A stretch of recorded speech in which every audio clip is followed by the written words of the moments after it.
20s. It was the John Sevier Hotel in the 1920s. And you said, give me a little bit about the history of this building before it was what it is today, what it used to be. It was a real draw for our community. In the 1920s, it was the largest high-rise in the region. It brought a lot of people in to trade when they came and did business with the railroad. And, there's been some great stories there. It had a beautiful ballroom on the top level with an incredible view of the mountains. And so we hope at one point in our future that we're going to be able to restore that and have that beautiful view for people to see again. And when was this decision made by the Development Authority Board? When did this vote happen, and what was the vote, and what happens now? It was a vote this morning at our board meeting. It was a unanimous vote. But it's something that we've been working on for the last few months, and we're just excited that we're able to kind of share this with the public finally. And talk about, okay, so what happens next? Clearly, there are people who live in that building. What happens next for them? Well, first and foremost, it gives us the opportunity to protect the affordable housing that we have in Johnson City and to provide better affordable housing for the residents. We want to make that absolutely clear on the front end that we care very deeply about the residents, and we're going to be able to provide better housing in working with the City of Johnson City and the U.S. Department of Housing and Urban Development, all working together to provide them better housing. I was going to say, how many people currently live in that building? I'm not sure the exact number of people. I know that they have 150 units. And also, I want to make it clear that there is no immediate plan to relocate them, probably not for the next 2 or 3 years. It's going to take a time to kind of find either new facilities or repurposed facilities to relocate them. And then after that, we have the exciting opportunity to redevelop this property into what we hope will be mixed use. I was going to say, because with the current housing situation, are there any available units, or are you guys looking at building possibly new public housing, or how will that kind of work, and where are you looking at in town? It's probably going to be a combination of both. We're going to work with some developers, some outside investors to look for either a new location or locations or to redevelop some existing ones.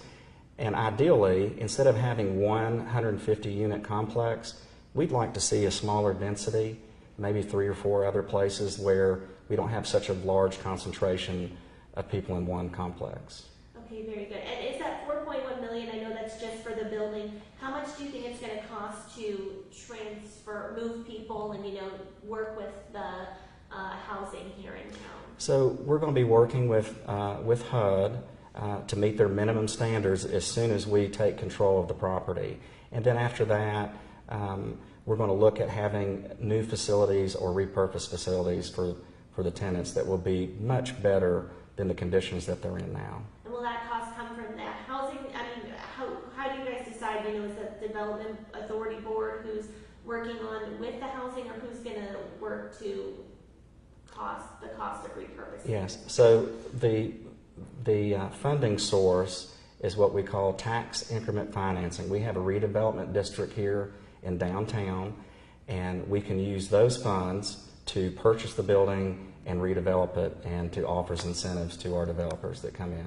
Okay, very good. Now, visions for this. I know it's going to be another 2 to 3 years before you guys can start, but what's the long-term vision for what the John Sevier building could be? Well, it could be a combination of things. It could be where you have either high-end condominiums or apartments kind of on the upper floors that have the beautiful views. You could quite possibly have a boutique hotel that comes in and offers a number of rooms. It could also have some restaurants with either rooftop seating, or it could be some retail, maybe a coffee shop down on the first few floors. You could have some office space maybe on the second and third floors, or it could be a combination of all of those. But it's just exciting to have the opportunity to see it repurposed. Now, have you guys had interest in the past from people looking at that building before you guys were even thinking about this and being like, hey, we could see this, talk about just the interest in this building. Do you want to talk about that? Sure. So over the last 4 years, we've had a lot of people talk about the significance of the John Sevier building and how important it is to the downtown core and the revitalization. So there have been many people that have said, at some point we'd love to be involved in a project with the John Sevier. And so, after we get this clean, safe, affordable housing taken care of, not until then, but then we'll start working with developers and send out an RFQ just to see what people would like to do with that space. And you sent out this notice today. Did you have to send out a notice to those who live in the Sevier building, or what's the process going to be like over the next 2 to 3 years with that?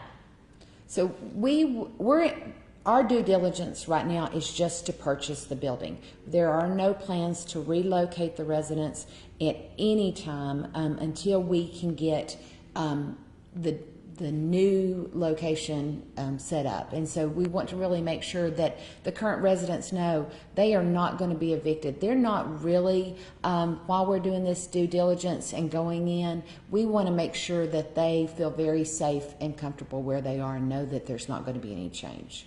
How soon do you think people here could see, when are you expecting people to see change with this building? So 2 to 3 years down the road, then you guys start looking at developers and stuff. When will the John Sevier building have a new face, or something in it that is different than what's in it now? That's a good question. I really think it's going to take some time because, again, I just want to stress that taking care of the current tenants is our first priority. And then after that, we're going to look at redeveloping it. But every downtown that has had redevelopment has to have an anchor.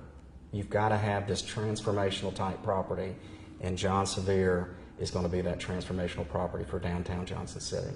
And that was leading to my next question. So you feel like this is the anchor. What do you think this will do for the rest of downtown? Do you think this will really draw in more, people by transforming John Sevier? Absolutely. Anytime that you can have people living in your downtown, it's going to transform it even faster. Combine that with some retail, some great restaurants, maybe some office space, maybe a really nice super boutique hotel. It's going to be an absolute transformational project for downtown. How big of a moment is this for downtown Johnson City, just even the purchasing of this building? I know, some people weren't expecting, I know you guys have been talking about this, but people watching at home may not have been expecting this. How big of a moment is this? I can't think of a bigger moment for downtown Johnson City. It's exciting to see what downtown, the momentum that we've had in our redevelopment over the last 5, 6, 7 years, but to have this property and the opportunity to buy it, I don't think there's anything more exciting that I've been involved with. No, it truly is.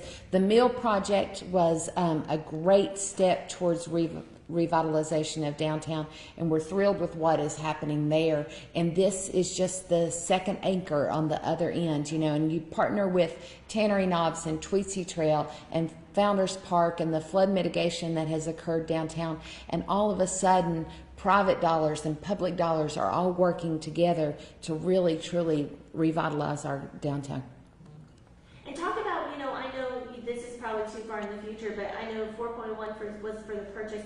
Do you think this will be a multi-million-dollar renovation project, both inside and out? Just talk about what could go into, revamping this, going from a living space to a multi-use facility.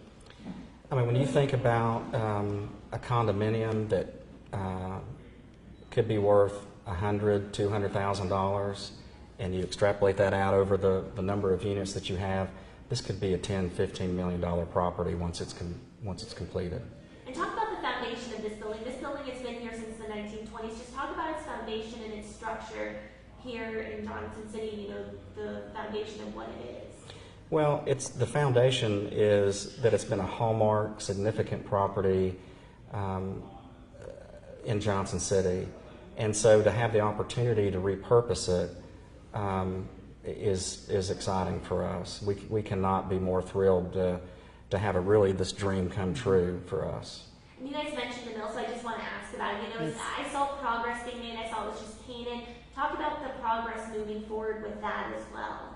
if you can, just touch on Okay, that. so I did a wonderful walkthrough with the mill just last week, and the restoration that is occurring there is just phenomenal. The wood that has been restored, the brickwork, the care that's being put into it, and so we'll have office space there. There's going to be art galleries, restaurants, retail space. It truly is going to be this wonderful project along Walnut Street that will connect the university to the downtown core, and really will be the jump start of a lot of work that's going to take place on Walnut Street.